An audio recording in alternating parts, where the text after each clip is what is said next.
Hello everyone, welcome back to episode number 15 of Meatballcraft.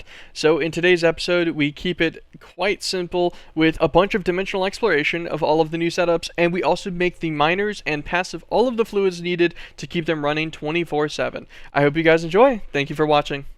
And so the very first thing that we're going to do, because we need to do all of this today, and I noticed that there's a bunch of strong mobs. I was perusing through the Discord.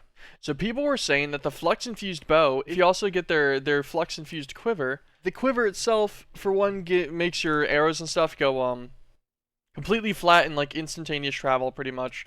It gives like an Enderium effect, I believe, to your arrows.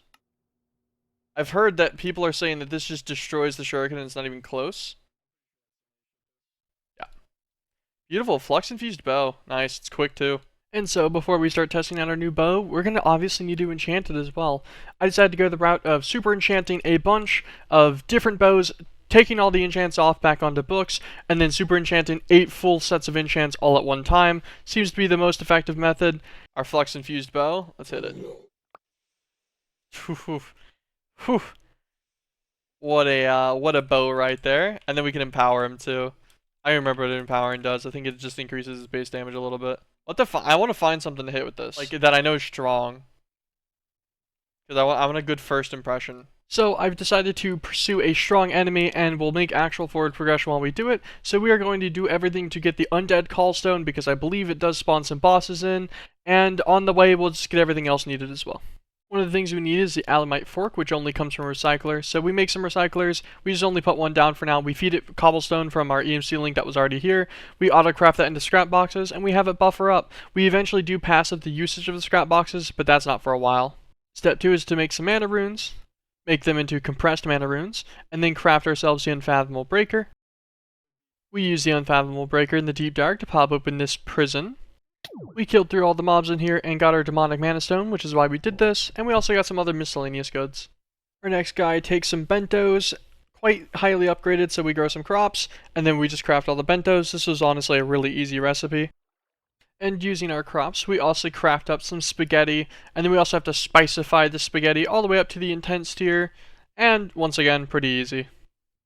And we conclude our last item we need by making the strange brownie, and that gets us everything for the ritual. We do, however, notice that the ritual does say that it needs to be done in the Dark Realm, which is the realm underneath Omethal, so we need to go to Omethal and jump off. On our way there, I do notice the flight restriction in the Abyssal Wasteland, so I look up flight-related items to see if we can get by it, and actually Singular Gravity Honey will let you fly in all the dimensions up to Chapter 3, including the Abyssalcraft ones. And we already automated the gravity combs for this, so we just slam them down, and easy peasy. And so with our newfound ability to fly in the Abyssalcraft dimensions, this got quite a bit easier. We drop on down into the dark area. We use Darthica Thaxium bricks to make our ritual altar. We set up the ritual stuff. We just combine it. This is all pretty easy, and there's our undead callstone. And that's probably spawned in here too, right? Yeah. Yeah, sludge lords? Yeah. Who do you think you guys are, huh? Yeah, I'm not scared of you. Bopped. Okay, nice, easy. Mark of Gluttony.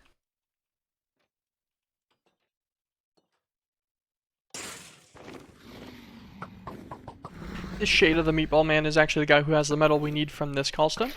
So we're actually going to work on getting to the Omethal Warp Cleanser, which cleanses all of your warp from Thaumcraft instantaneously and is permanently usable, because all of our little explorations into the Abyssalcraft dimensions is massively stacking up our warp.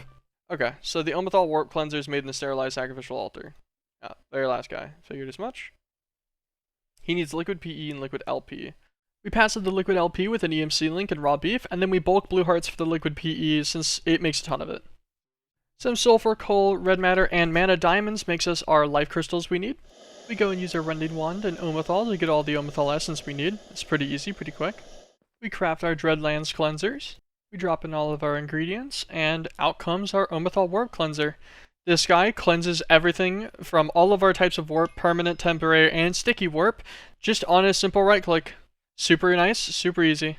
And so to move on to better armor, we make some Mana Steel armor, we make Terra Steel armor, and to get the higher tiers that we need to make the combat armor, we do need to do some more Guardian of Gaia fights, so we build a much bigger arena up top, and then summon in the Guardian of Gaia with Terra Steel ingots. We run this guy quite a lot of them to just get some ingredients we needed.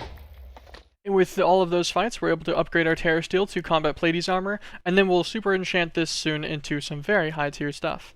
So our first few pieces of super enchanted maid armor are actually super easy. They only use default pieces. However, the helmet does require a helmet of revealing, and the chest plate requires some more specialty upgrades to it. So those are a small rabbit hole, but we are able to make the boots and the leggings nice and quick.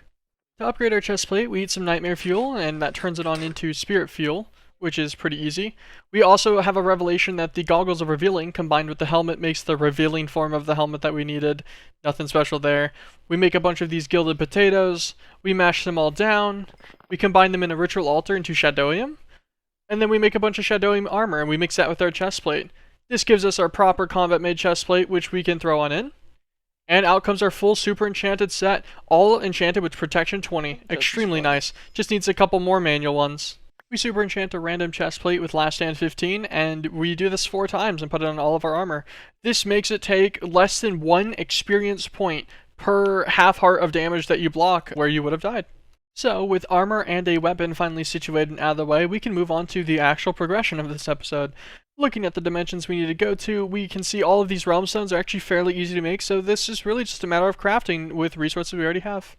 We craft up all of the realm stone artifact cores. We still need to actually finish them off into realm stones though. This part was easy. Okay, so it looks like we need at least a few actual diamonds. I guess it's gonna require a wizardry combiner. So for the wizardry combiner, we need separated blocks of each kind of these specialty crystals. One of them is made in the blood altar with magic crystals as a base. 9 of them on into a resonator. 9 of them in the sterilized altar, along with some corallium pearls. 9 of them on into our starlight infuser. 9 thrown straight on into a mana pool. And the last 18 will be into a crucible. Simply throwing in some of the essence crystals that we have from our farm. We use Ignis and Vitreous to get them. We assemble the wizardry combiner into the same compact machine that has most of our Thaumcraft stuff in it. We also preemptively use a package recipe encoder setup to unpackage recipes automatically and link this guy on into our ME system for autocrafting. Astral diamonds, get like 10 of them. Okay, it'd take a little while, but once we give this guy 20x speed, it'll be fine. Using our new astral diamonds we made, and pretty much just a bunch of other basic components that we either already had everything to craft up to, or just already had in the first place, we're able to make all 6 of our realm stones. Honestly, this wasn't bad. We use a copy and paste gadget to make new portals pretty easily here, since they're a little bit annoying with the different types of runes. We activate each of the portals with their own respective realm stone, and now begins the dimensional progression once again. So before we head into the first dimension, the quest book does an absolutely fantastic job at showing what you're going to need from most of the dimensions. Typically they show you what the boss spawn like items and such are going to be. Also they give you a little bit of an overview in the text and everything, so they're a great thing to read, especially if you're just trying to figure out what's going on, what you need to do, what your objectives are. And so I do use these, and we just nail every dimension in order with exactly what we need to get it done.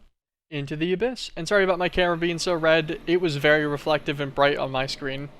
We find a platform in the sky that does have a watcher on it, and we break a couple blocks down the middle and find the wormhole for this dimension.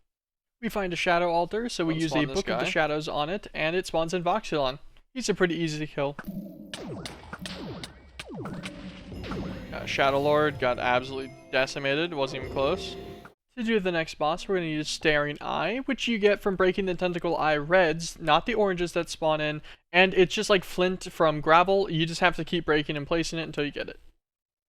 So in my explorations, I do find this building up here in the front door is Dark Athaxium, so I mine through the roof and accidentally find just a full chest worth of the crystallized different materials from Abyssal, and we also have a gold singularity and some bloodstone in here.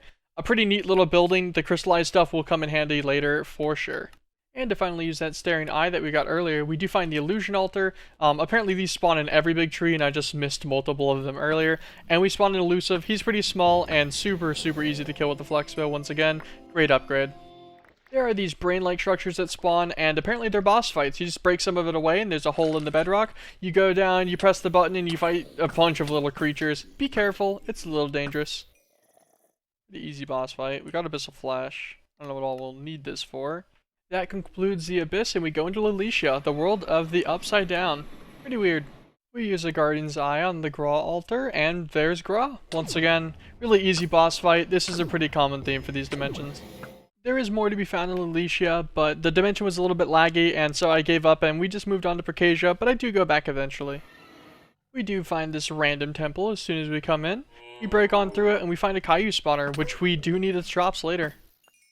And so after flying around for a little bit, we find another temple. This one's filled with some zombie ant soldiers, easy to kill, and we see some giant obsidian.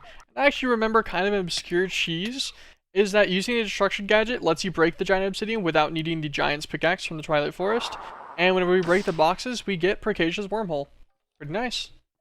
We find quite the large platform floating in the sky, and it's got this army spawn block on it. It spawns in an absolute ton of skeleton army guys. It takes a while to kill them all, and eventually it'll spawn in the boss, the skeleton army leader. He died in one hit. Easiest boss so far. We also realized that we need some skeletal bone ore from Percasia, so we set up a simple RF Tools builder, and we just filter it to not pick up the Percasian stone, and it'll get us some. And for the last thing we get from Percasia, we use this horn to summon in our Tyrannosaur boss.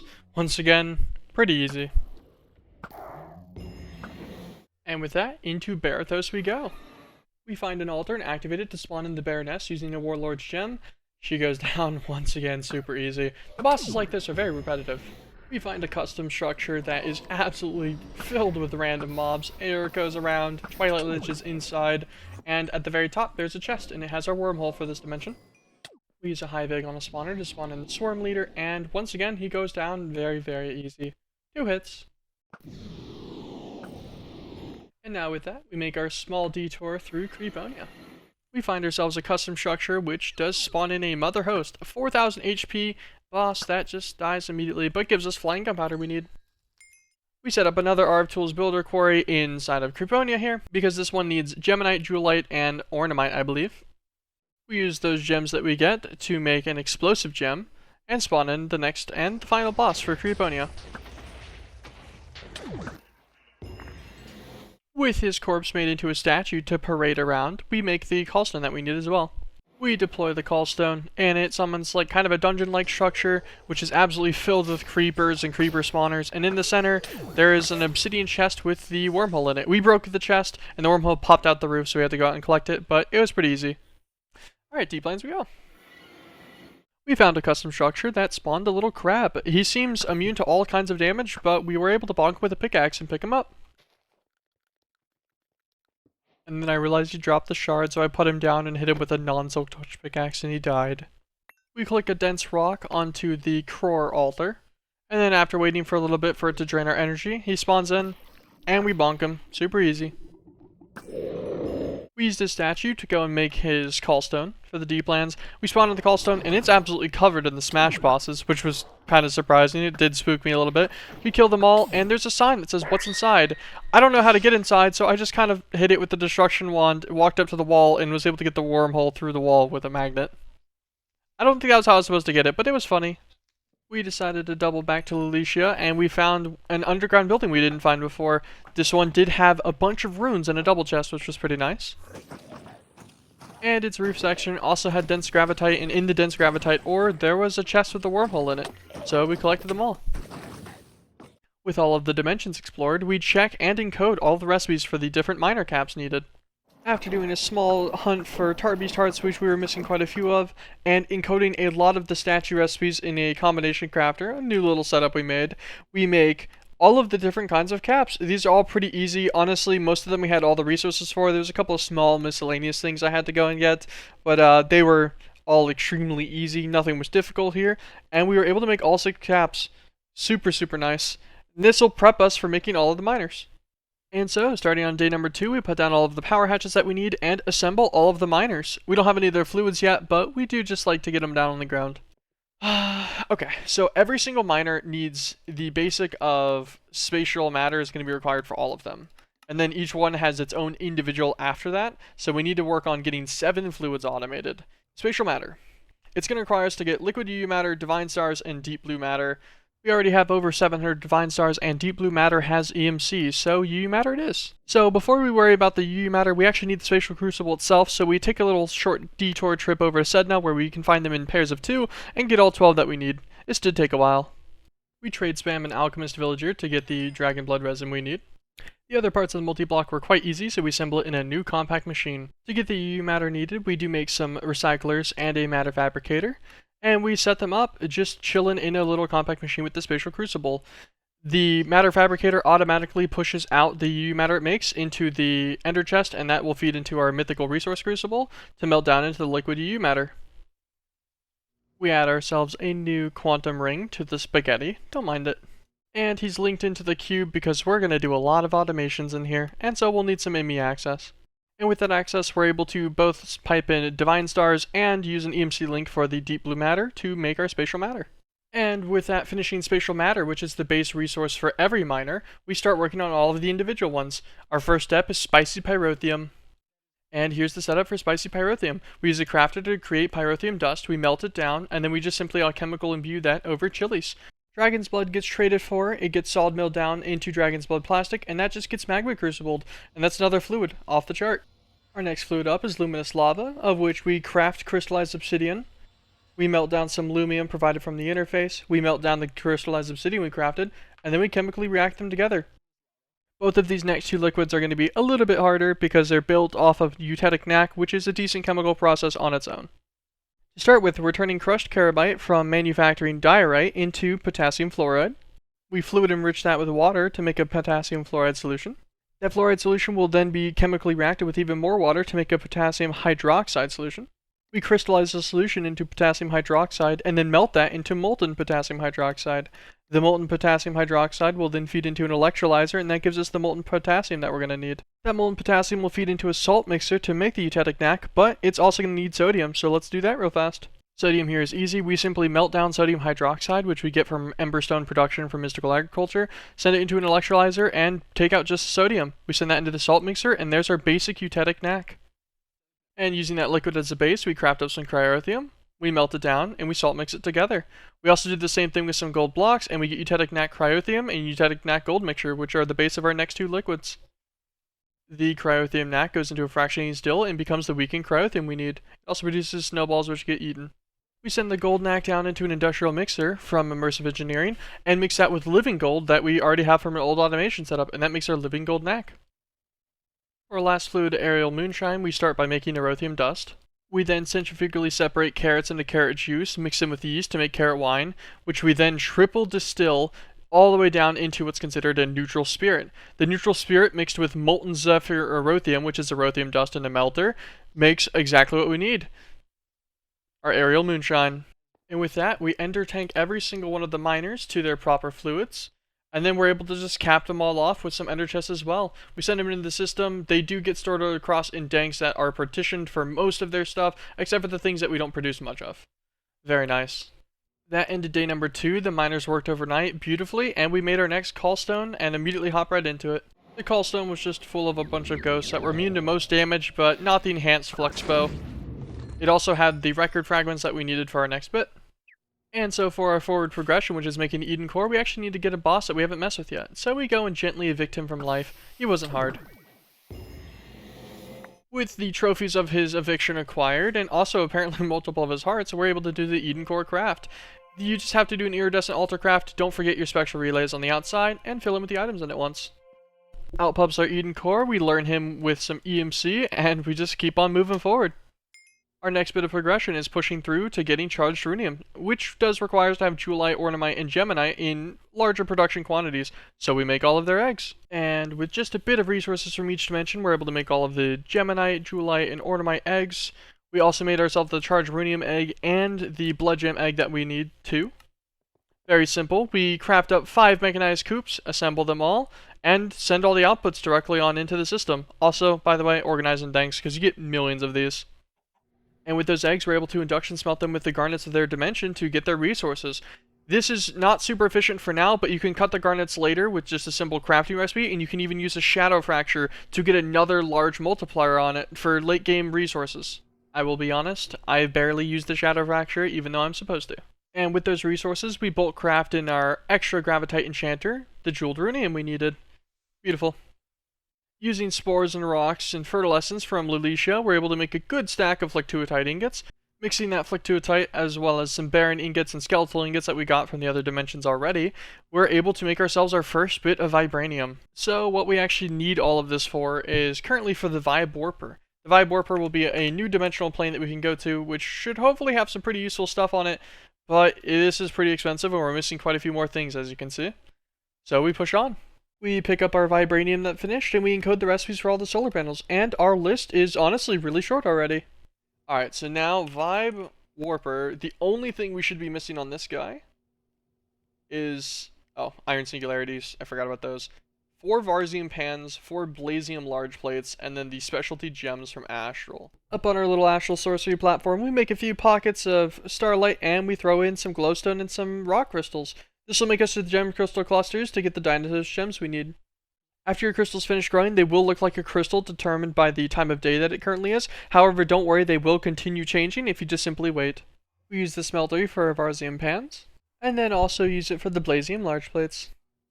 And okay, if I didn't miss anything, if I've been paying enough attention, all of this should be exactly what I need for the Vibe Warper. Control click, bam. Let's use the Warper. Brings us straight on over to Vibe. Fantastic. We find a structure with the Taint Seed, but it's also got Taint Wood, which we need for, I believe, the Thaumic Replicator. So we break it down. We find another structure, and it has a pure chicken egg. This is going to eventually be useful, but I'm going to be honest, I'm about 100 hours ahead of the videos currently, and I still haven't used it yet, even though I could have. Oh, there's some vibrating sun. Perfect. A button with a warning is always a little scary. Wait,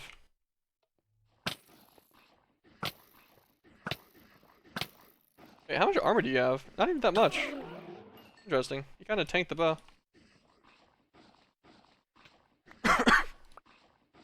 There's our Tainted Heart that has 3 trillion EMC. And with that last boss there ends day number 3, and we move on to day number 4, where our next big block is really fusion. So we encode the recipes and see what we're missing. Let us see. What's the damages? What are we looking at? Sap Spit and Dragon's Blood Plastic? Really? God damn, I'm good. Let's handcraft a bunch of Sap Spit. We do a little bit of breeding to get to the Forlorn Queen because we need it for Amnesic Wax. And so after setting that up, checking the recipe for 184 fusion connectors, which makes 2 of the max size fusion reactors, we're still missing some Katechu Brown, some blue ink sacs, and the superfused alloy ingots. We build up 48 more fusion coils since we're going to need them for the superfused alloy. So in the same compact machine that we set up all of our fluids in earlier, we also put down our solid state fusion controls. We do 4 of them because superfused alloy, it takes quite a while to craft, and we wanted it to be kind of quick. We pull a cable down and set up an interface to provide titanium and iridium, and then we use a little bit of XNet to extract and insert the titanium and iridium into each core, and then extract the superfused alloy after it finishes. Pretty nice system, honestly. We swap out the delay seeds that we had in our farm with the plant sower, since they can't be done in crop sticks, to some mandrake seeds instead. We're going to need these to get Katechu Brown and the blue ink sac caps. With the mandrakes done and settled, we're going to need the multi-blocks to actually use them. So we need multiple terrestrial cauldrons and 1 honey smelter oven. These blocks aren't too bad to make, so we kind of just process them with ingredients we already have. We assemble up our honey smelter oven, and then we also assemble 3 terrestrial cauldrons. We then assemble another industrial squeezer because this guy can actually squeeze honey droplets that have EMC, the colored ones, into just straight up normal honey, which is imperative to actually operate the honey smelter oven. Okay, so this did take a while on stream, and we used a lot of XNet magic and logistics to get it done. You guys are kind of just have to take my word for how this worked out because I can't really pull the parts properly for editing, but I will explain it real quick. So first we convert iron nuggets and oak apple galls into iron gall ink in one of the terrestrial cauldrons. We then also convert the mandrakes that we grew earlier into liquid witchcraft using our honey smelter oven, and then we mix both of those results in another terrestrial cauldron into the blue ink cap. That guy gets once again cycled into another terrestrial cauldron. There's a small repeating theme here, and that gives us the blue ink cap extract that we need. Thankfully, our final component, the Katechu Brown, is just made of divine logs which you find in a tree in the overworld, and they have EMC into a terrestrial cauldron. Extremely simple, very easy to passive, and both resources are acquired. Also, we just dip into our automation for the Dragon's Blood Plastic liquid to get Dragon's Blood Plastic directly. We don't set up anything separate for this. And with all that, we're finally able to craft 2 fusion cores. However, we are waiting on a bunch of amnesic wax for the fusion connectors, so we decided to take another detour. We're going to go to Phenim. So we decided to just craft the Phenim Warper. I don't show it here, but here's the recipe. It was not difficult. We already had all the ingredients for it, and we head on in.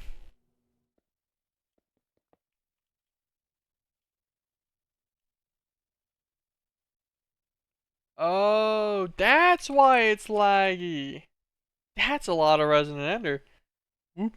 So, Phenom quite often spawns these ender chickens around, and other than sending me straight to space with their stupid laser, they're essentially no threat, so I'll try to avoid showing them too much more for combat. This warper plane has quite a few of these little structures, which you kind of need a storage scanner to find the chest inside. These are all puzzle related, so I won't show them, but I would really recommend this as an option for discovering things.